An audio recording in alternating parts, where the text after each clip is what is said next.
네, 오늘은 사도행전 묵상 54번째 시간이 되겠습니다. 오늘 본문은요, 사도행전 21장 27절에서 36절까지의 말씀, 예루살렘에서 체포되는 바울에 관해서 우리가 한번 살펴봅니다. 사도행전 21장 27절에서 36절까지 제가 먼저 봉독하고 그 다음에 공부합니다. 27절입니다. 그 이레가 거의 참에 아시아로부터 온 유대인들이 성전에서 바울을 보고 모든 무리를 충동하여 그를 붙들고 외치되 이스라엘 사람들아 도우라. 이 사람은 각처에서 우리 백성과 율법과 이곳을 비방하여 모든 사람을 가르치는 그 자인데 또 헬라인을 데리고 성전에 들어가서 이 거룩한 곳을 더럽혔다 하니 이는 그들이 전에 에베소 사람 드로비모가 바울과 함께 시내에 있음을 보고 그들이 그를 성전에 데리고 들어간 줄로 생각함이러라. 온 성이 소동하여 백성이 달려와 모여 바울을 잡아 성전 밖으로 끌고 나가니 문들이 곧 닫히더라. 그들이 그를 죽이려 할 때에 온 예루살렘이 요란하다는 소문이 군대의 천부장에게 들리매 그가 급히 군인들과 백부장들을 거느리고 달려 내려가니 그들이 천부장과 군인들을 보고 바울 치기를 그치는지라. 이에 천부장이 가까이 가서 바울을 잡아 두 쇠사슬로 결박하라 명하고 그가 누구이며 그가 무슨 일을 하였느냐 물으니 무리 가운데서 어떤 이는 이런 말로 어떤 이는 저런 말로 소리치거늘 천부장이 소동으로 말미암아 진상을 알 수 없어 그를 영내로 데려가라 명하니라. 바울이 층대에 이를 때에 무리의 폭행으로 말미암아 군사들에게 들려가니 이는 백성의 무리가 그를 없이 하자고 외치며 따라가미러라. 아멘. 지난주에는 바울이 그 성전에서 유대교 그리스도인들을 데리고 성전 안으로 들어가서 결례를 행했던 그런 내용이 소개가 됐습니다. 평소에 바울이라고 하면 별로 내키지 않을 일이었음에도 불구하고 예루살렘에 있는 유대교 그리스도인들을 향한 어떻게 보면 유화 제스처라고 말할 수 있겠죠. 그런 선의의 의도로 예루살렘 성전에 들어가서 결례를 행하고 이제 그 7일 동안의 결례가 맞춰지는 상황입니다. 근데 이제 그러면 이제 우리가 예상하기에는 그럼 이제 바울이 또 할 만큼 했으니까 상황이 상당히 조용히 진정이 되겠구나 라고 예상하고 있는데 또 뭐가 시작됐죠? 돌발 상황이 전개가 됩니다. 여기 이제 여러 이름들이 나오는데 그 이름들에 대해서 정확하게 우리가 좀 식별을 해야 되는데 그 바울이 예루살렘 성전 안에 들어가서 결례를 한 그 목적은 유대교 출신의 그리스도인들을 조금 더 유화적으로 포용하기 위한 것이었어요. 자, 유대교 출신의 그리스도인들이었습니다. 유대인 그리스도인이라고 말할 수 있겠죠. 자, 그런데 지금 오늘 등장하는 사람들은 누구냐면은 유대교인들이에요. 그러니까 아시겠죠? 유대교 그리스도인이 아니라 오늘 바울을 공격하는 사람들은 유대교인들이에요. 자, 유대교인들이 이제 바울을 향해서 공격하는 장면이 오늘 시작이 됩니다. 27절에 보면 그 이레가 거의 참해, 그러니까 7일 동안의 결례가 다 끝나갈 때 어떤 새로운 일들이 전개되냐면은 아시아로부터 온 유대인들이 이 아시아라고 하면 뭐 그냥 지금 우리가 생각하는 소아시아, 터키 지역을 말하겠는데 이제 주로 그 당시에 누구를 아시아로부터 온 유대인들이라고 그 예루살렘에서는 받아들였냐면은 에베소에서 온 사람들. 왜냐하면 당시에 에베소는 아시아의 관문이고 아시아의 제일 대표적인 도시였기 때문에 에베소에서 온 사람들이 에베소에 있던 유대인들이 바울을 보고 바울을 향해서 공격하는 겁니다. 자, 에베소가 어떤 곳입니까? 바울이 3년 동안 머물면서 아주 정성을 다해서 이 복음을 전파하고 사람들을 양육했던 곳이에요. 그러니까 거기에서 바울의 그 가르치는 중요한 내용들이 분명하게 등장했을 거 아닙니까? 그리고 여기는 이방 지역이에요. 그러니까 이방인 그리스도인들을 향한 그리스도의 복음의 어떻게 보면 자유함, 그리고 복음의 보편성. 이게 이 복음은 반드시 보편성이 있어야 돼요. 보편성이 없으면 그 종교는 어떻게 보면 모든 인류를 향한 그 순기능을 담당할 수가 없어요. 자, 예를 들면 지금도 인도에는 카스트 제도가 있어요. 그 신분이 4개로 나뉘어 있잖아요. 제일 천민들은 불가촉 천민이에요. 불가촉. 우리 지금 악수하지 말라고 문자 받으셨잖아요. 불가촉은 뭐냐면 이게 우리가 지금 무슨 바이러스 때문에 악수하지 않는 게 아니라 평소에도 일상 가운데도 그 사람들은 접촉하면 안 된다는 거예요. 악수하면 안 돼요.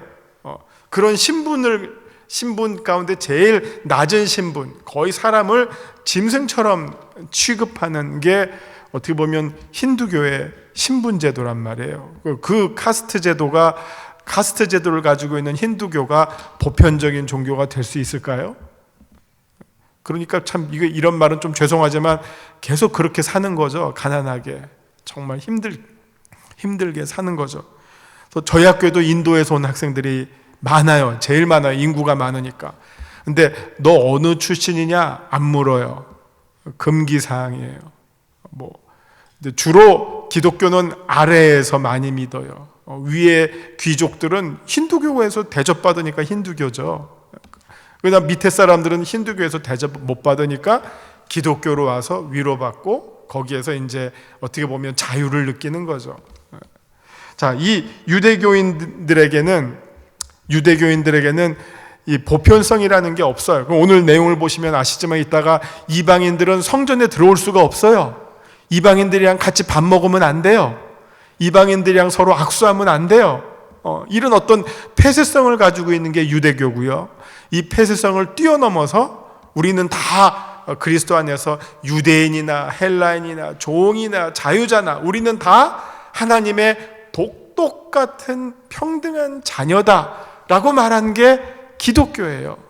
그러니까 이 기독교가 어떤 당시의 고대 사회에서의 신분의 제한, 어떤 인종의 차별을 뛰어넘는 보편성과 자유를 주장했던 것이기 때문에 이게 이방인들에게는 정말 환영받는 복음이 되겠지만 유대교인들에게는 거리끼는 거죠. 우리 유대교가 전통적으로 중요하게 생각해왔던 그런 가치들을 다 무너뜨리니까 그 기독교를 가르치고 전파하는 바울은 유대교인들이 보기에는 눈에 가시죠.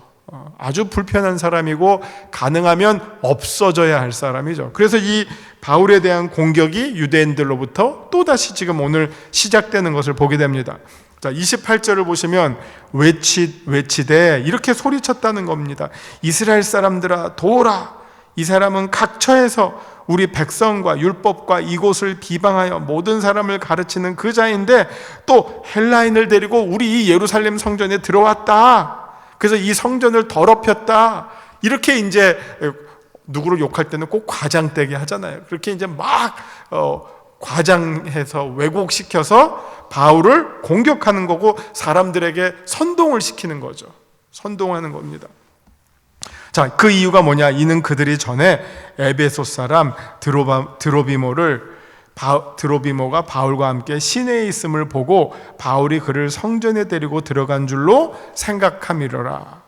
그렇게 이제 오해한 것에 대한 이 누가가 어떻게 보면 해명을 해주고 있는 거죠. 왜 저들이 저렇게 잘못 생각했는가를 시내를 걸어다녔. 여기 또 구분하셔야 할 게 예루살렘 성 안과 성전 안을 또 구분하셔야 돼요. 성이 있고 그 안에 성전이 있어요. 지금 바울이 드로비모랑 돌아다닌 거는 성 안을 돌아다녔는데 이 사람들은 어떻게 공격하느냐? 성전 안으로 데리고 들어갔다라고 공격하는 겁니다. 그러니까 이제 30절에 보면 온 성이 소동하여 백성이 달려와 모여 바울을 잡아 성전 밖으로 끌고 나가니 문들이 곧 닫히더라. 자, 성이 아니라 성전 안에 있다가 성전 밖으로 나갔다는 겁니다. 이렇게 이 그 그림을, 내비게이션을 잘 작동하셔야 됩니다. 성전 안으로부터 나가서 성이죠. 아직은 성 아니에요. 성전 밖으로 끌고 나갔다고 하는 겁니다. 그들의 그를 죽이려고 할 때 온 예루살렘이 요란하다는 소문이 군대의 천부장에게 들리매, 자, 이 시내가 아주 그냥 시끄러워졌다고 당시 치안을 담당하는 로마 군대의 천부장에게 들리매, 아마 우리식으로 말하면 뭐 서울시 경찰청 내지는 뭐 수도경비 사령부 뭐 이런데 이제 이 소식이 들리는 겁니다. 그래서 그 사람 군인들이, 로마의 군인들이 백부장을 거느리고 함께 가서 지금 어떻게 됐는지를 이제 상황을 파악을 하고, 바울을 막 때리고 있으니까 일단 그 때리는 거를 멈추면서, 자, 무슨 일이냐, 이렇게 이제 사실을 확인하게 되는 거죠. 그러자 이에 천부장이 33절, 이에 천부장이 가까이 가서 바울을 잡아 두 쇠사슬로 결박하라 명하고, 그가 누구이며 그가 무슨 일을 하였는지를 물었습니다. 무리 가운데 어떤 사람은 이런 말로, 어떤 사람은 저런 말로 막 서로 저마다 막 뭐라고 떠드니까 알아들을 수가 없어요. 그리고 이제 뒤에 가서 아시겠지만 이 천부장은 그 로마 사람이에요. 그러니까 이 당시 이스라엘 사람들은 무슨 언어를 사용했냐면 아람어를 사용했어요. 그러니까 외국말, 한국말로도 우리나라도 막 소유가 일어나서 여기서 이 얘기하고 저 얘기하면 무슨 말인지 알아들을 수 없는데, 더군다나 외국 사람이니까 더 못 알아듣는 거죠. 그래서 이거 안 되겠다, 자, 끌고 나와라 해서 일단은 죄인처럼 쇠사슬로 하고 끌고 나와서 35절, 바울이 층대에 이를 때에 무리의 폭행으로 말미암아 군사들에게 들려가니, 층대라는 말이 또 나와요. 오늘 이게 여러 가지 사람들도 나오고 이 지리적인 명칭이 나오는데, 층대라고 하는 거는 쉽게 말하면 망루예요. 망루. 우리 옛날에는 그 소방서에 망루가 있었잖아요. 기억나시죠? 지금은 워낙 고층 건물들이 많아서 망루가 소용이 없지만, 저기 뭐 하여튼 제가 아는 거는 저 용산에 가면 옛날에 용산 소방서에 자그마한, 지금은 아담한 망루가 있어, 아직도 남아있는 것 같아요. 그래서 그 망루에 올라가서 보면 이제 다 보이잖아요. 그러면 어디서 불 났는구나, 불을 제일 먼저 이렇게 눈으로 보고 저기 불 났다 가자, 옛날에는 그랬단 말이에요. 지금 여기 층대라고 하는 거는 뭐냐면요, 예루살렘 성전 바로 옆에 로마가 그 세운 망루예요. 그리고 그 망루에 올라가면 예루살렘 성전을 감시하는 그 초소예요. 망루예요. 그러니까 그걸 지금 여기 층대라고 하고 있어요. 그러니까 여러분, 우리나라가 좀 잘 못한 게, 그 파리를 가시면 개선문 아시잖아요. 개선문 주위에 높은 건물이 있습니까? 없어요. 개선문만 높아요. 다른 건물은 다 개선문보다 높을 수가 없어요. 그 하나의 금기사항이에요. 그래야지 개선문이 돋보이죠. 개선문이 있는데 옆에 막 30층 건물들이 막 뺑 둘러싸 있어봐요. 그러면 개선문이 무슨 뭐 화장실처럼 보일 거 아니에요. 초라해질 거 아니에요. 그러니까 높은 건물은 못 짓게 해요. 그게 어떻게 보면 사람들의 자존심이란 말이에요. 그래서 저기 하버드인가 어디 대학도 도서관이 채플 꼭대기보다는 낮아야 돼요. 그게 하나의 어떻게 보면 전통과 가치를 존중하는 하나의 태도예요. 근데 우리나라는 그걸 못했어요. 그래서 남대문 주변에 그냥 높은 건물들이 많아서 남대문이 묻혔잖아요. 좀 주변에는 높은 건물이 없어야지 남대문이 돋보이는데, 자, 이 말은 뭐냐면요, 이 성전보다 더 높게 층대를 쌓았기 때문에 이게 유대교인들에게는 아주 불편한 곳이 이 층대예요. 거기 있는 사람들은, 로마 군인들이 들어가서 성전 안에 모인 사람들을 보고 쟤네들 뭐 하나, 또 무슨 딴짓 하나, 이거 감시하는 거니까 기분 나쁜 곳이 층대예요. 지금 그 층대에 이를 때 무리의 폭행으로 말미암아 군세들에게 들려가니, 이는 백성의 무리가 그를 없이 하자고 외치며 따라가 밀어라. 자, 오늘의 본문은 여기까지 이어지게 됩니다. 근데 이제 사실은 이 내용이 앞으로 진행될 내용과 어떤 연결 속에 있느냐 하는 것을 우리가 보아야지 지금 바울이 지금 여기에서 막 얻어 터진 그 이유를 우리가 조금 더 이해하실 수가 있잖아요. 그래서 이 부분에 제일 중요한, 이제 이 앞으로 전개될 상황 가운데 제일 중요한 말씀은요, 그 다음 장에 나오는 23장 11절입니다. 23장 11절.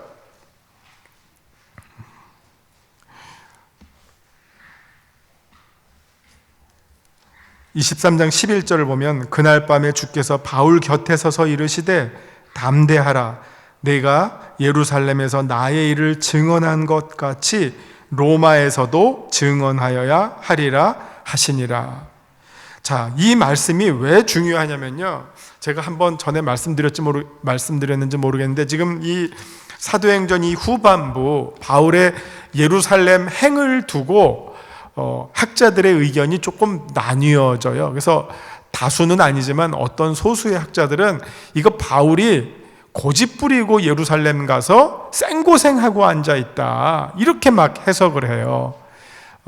봐라, 막 성령께서 막 여기저기서 가지 말라고 했는데 막 고집부려서 갔으니 이게 지금 당하지 않을 어려움을 자기가 사서 지금 당하고 있다, 이게 이런 고통을 당하는 것이 바울의 불순종의 결과다, 이런 해석들을 막 하고요. 뭐 유명한 목사님들 무슨 뭐 설교 사도행전 강해집에도 보면 그런 내용으로 쭉 하다 보니까 조금 당황스러워요. 이게 후반부를 바울의 불순종으로 몰고 가는 게 사도행전을 올바로 해석하는 건가 하는 의문이 들어요. 그래서 그럴 때 이제 23절에 11절 이 말씀이 바울이 왜 예루살렘에 오는 것을 그렇게 고집을 부렸고, 그 다음에 바울은 지금 구체적인 목표는 없어요. 내가 어디를 어떻게 이렇게 가야지. 바울은 한 번도 선교 여행을 그런 식으로 계획하지는 않았어요. 그러나 바울의 중요한 원칙은 어디에 우리가 보면 알 수 있냐면요, 한번 디모데후서를 찾아볼까요? 디모데후서 4장 2절, 우리 신약 성경 345면쯤 됩니다. 이게 어떻게 보면 바울의 선교 철학, 바울의 평생의 좌우명이라고 말할 수 있는 말인데, 자기가 그렇게 산 것처럼 디모데에게 이런 어떤 가르침을 주고 싶어하는 내용이에요. 디모데후서 4장 2절 찾으셨죠? 자, 뭐라고 말씀합니까? 너는 말씀을 전파하라. 때를 얻든지 못 얻든지 항상 힘쓰라. 말씀을 전하는 일을 항상 힘쓰라는 거죠. 범사에 오래 참음과 가르침으로 경책하며 경계하며 권하라. 이게 어떻게 보면 전도자의 삶을 소개해주고 있는 내용이죠. 내가 이렇게 산 것처럼 디모데에게도, 믿음의 아들 디모데에게도 동일한 어떤 그 가르침을 주고 있는 것이죠. 정말 이 선교사의 삶이 때를 얻든지 못 얻든지 언제나 말씀을 전하는데 전념해야 하는 것. 그렇기 때문에 그 앞에 어떤 어려움이 있더라도 무엇이 우선이라 그랬죠? 생명보다 사명이 더 우선이라 그랬죠. 우리가 생명을 우선하면 몸보신에 딱 생각이 바뀌겠지만, 사명에 우선을 둔다면 어떤 때는 생명보다도 사명을 더 소중하게 여긴다면 내가 닥칠 어려움도 감내하고 뚫고 나갈 수밖에 없겠죠. 그래서 이 앞으로 전개되는 상황을 보시면요, 바울이 예루살렘에 와서 이제 체포당하죠. 지금 체포당하는 거 아닙니까? 이제 체포는 먼저는 유대인들에게 그냥 어떻게 보면 사적으로 잡혔어요. 근데 이 유대인들이 잡은 것을 로마의 군인이 인수해서 로마의 군인들이 접수를 하게 돼요. 그러니까 죄인의 신분이 됐단 말이에요. 그러니까 죄인에게는 두 가지 권리가 있죠. 묵비권을 할 수가 있고, 그리고 자기를 방어하는 변호를 할 수가 있어요. 변명. 그래서 지금 이 앞으로는 어떤 상황이 전개되느냐, 바울이 때마다 곳곳마다 때때마다 바울이 자기 자신을 변호를 해요. 나 로마 시민이야. 그렇기 때문에 나를 함부로 체포할 수 없어. 그리고 나는 정당하게 재판을 받을 권리가 있어. 그러면서 자기를 변호하는데, 그 변호하는 내용이 무엇입니까? 복음을 전도하는 거예요. 내가 왜 이렇게 됐고 내가 전하는 내용이 무엇이고 그 내용이 왜 유대교의 관점으로 봤을 때도 전혀 틀리지 않은 내용인지, 오히려 이 내용이 더 맞는 내용인지를 바울은 때마다 기회마다 자기를 변호하면서 아마 바울 보고 사람 모으라 그러면 어려웠을 거예요. 근데 자기들이 모였어. 왜? 바울을 공격하려고, 바울을 고소하려고 막 선동해서 모아놨어. 근데 그 모인 사람들을 대상으로 바울이 선교를 하는 거예요. 전도를 하는 거예요. 근데 이 선교와 전도의 기회가 어디까지 이루어지느냐? 지금 23장 11절에서 본 것처럼 예루살렘으로부터 시작해서 어디까지 이어지죠? 로마까지 이어지게 되는 거예요. 이걸 만약 바울이 자기 돈 들여서 내가 이렇게 해서 로마까지 가서 전도하겠다, 몇 명이나 전도했겠어요? 몇 사람 앞에서 얘기했겠어요? 시장에서 몇 사람 얘기하면 누가 듣든지 말든지 했겠죠.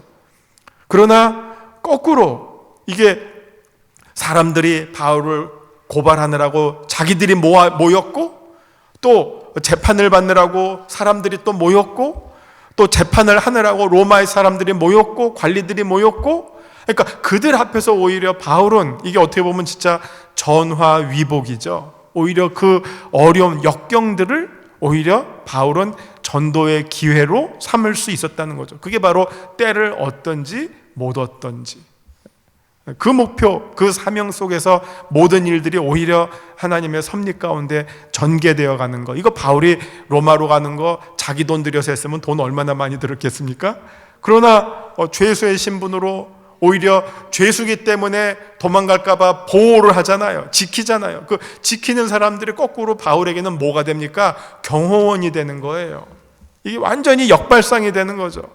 이렇게 해서 하나님께서 바울의 선교를 로마까지 이어지게 해주시는 놀라운 이 하나님의 이 계획, 그 계획 안에 바울의 선교의 역사가 이어져 나가는 것을 보게 됩니다. 그래서 그런 면에서 저는 이게 바울이 예루살렘에 간 거는 큰 실수였고 불순종이었다라고 해석하는 것에 대해서 동의하지 않고요.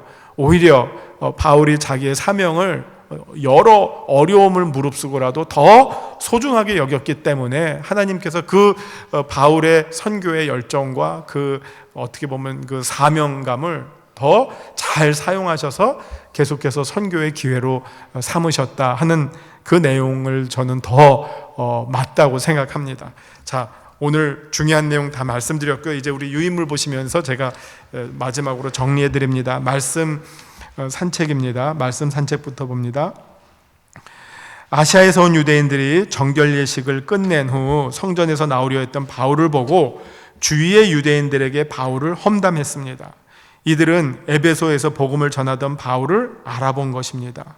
그러면서 바울이 아시아에서 유대인과 모세의 율법과 성전을 거슬러서 얘기했던 자인데, 이곳 예루살렘에서도 그 그리스 이방인을 성전 안으로 데리고 들어가 성전을 더럽혔다라고 증언했습니다. 하지만 이것은 바울의 에베소 사람 드로비모와 함께 예루살렘 주위를 다니던 것을 오해한 것이었습니다. 그러나 실상을 정확히 알지 못했던 유대인들은 이 말을 듣고 바울을 잡아 성전 밖으로 끌고 나가 죽이려 했습니다. 이와 같은 소동에 대한 소식을 들은 로마 장교 천부장은 백부장들과 병사들을 데리고 현장으로 출동했습니다. 그러자 바울을 폭행하던 유대인들이 로마 병사들로 인해 그 오타가 났는데요, 때리는 것을 멈추었습니다. 때리는 것을입니다. 멈추었습니다. 천부장은 즉각 쇠사슬 둘로 바울을 결박했습니다. 그러니까 손과 발을 묶었겠죠. 그리고 나서 바울이 어떤 사람이고 무슨 문제를 일으켰는지를 물었습니다. 그러나 뜻밖에도 사람들의 증언이 각각 달라서 바울이 어떤 범죄를 저질렀는지 정확히 알 수 없었습니다. 하는 수 없이 천부장은 성전 관리소 역할을 하던 로마의 안토니오 병영에 바울을 끌어가서 신문하고자 했습니다. 한편 흥분한 유대인들은 끌려가는 바울에게 계속 폭행을 가하고자 하므로 로마 병사들이 오히려 바울을 보호해야 할 지경이었습니다. 이게 오늘의 내용입니다. 그러니까 앞으로 진행되어 가는 과정 가운데 한 꼭지를 오늘 소개하고 있죠. 자, 오늘 말씀을 통해서 우리가 적용할 내용을 살펴보면, 우리 하나님은 어떤 분이십니까? 우리가 이해할 수 없는 억울한 일을 만나게 되지만 그 과정 속에서도 섭리하시고 일하시는 하나님입니다. 지금 당한 어려움이 그게 나의 마지막 모습이 아니잖아. 이 다음에 또 하나님께서 어떤 식으로 이거를 이끌어 가실지 우리는 알 수 없기 때문에 하나님을 신뢰하는 가운데 소망을 품을 이유가 되죠. 내가 이해할 수 없는 때라도 하나님의 선하심을 바라보며 기다리는 은혜가 있기를 바랍니다. 그래서 사실은 우리 신앙에서 제일 중요한 사랑도 그렇고요, 믿음도 그렇고요, 다 인내하는 거예요. 여러분, 사랑은 뭡니까? 오래 참는 거라잖아요. 믿음도 뭐예요? 오래 참는 거예요. 바울도 소망 중에, 아브라함도 하나님의 약속을 받고 소망 중에 기다리는 가운데 아들을 얻게 되잖아요. 사실은 이 신앙은 하나님의 뜻이 펼쳐지기를 묵묵히 기다리는 것, 이것이 어떻게 보면 참된 신앙이라고 볼 수 있죠. 내게 주시는 교훈은 무엇입니까? 내게 원수라고 생각했던 사람이나 내게 상관없다고 생각했던 자들을 통해서도 하나님은 나를 보호하실 수 있습니다. 지금 이거는 로마인들을 통해서 바울이 거꾸로 보호받게 되는 장면을 말하고 있습니다. 하나님의 전능하시고 광대하심을 신뢰함으로 평안함과 담대함으로 살겠습니다. 이상 오늘의 내용이었습니다. 이제 기도하시고 마칩니다. 하나님, 내 이성이나 내 경험으로 그리고 내 생각대로 하나님의 위대하심을 제한하지 말게 하옵소서. 언제나 우리의 생각을 넘어서 역사하시는 하나님의 역사하심을 신뢰하게 하시고 소망 중에 인내함으로 하나님의 뜻이 이루어지기를 간절히 기도하며 기다리는 우리 모두 되게 하여 주시옵소서. 예수님의 이름으로 기도합니다. 아멘.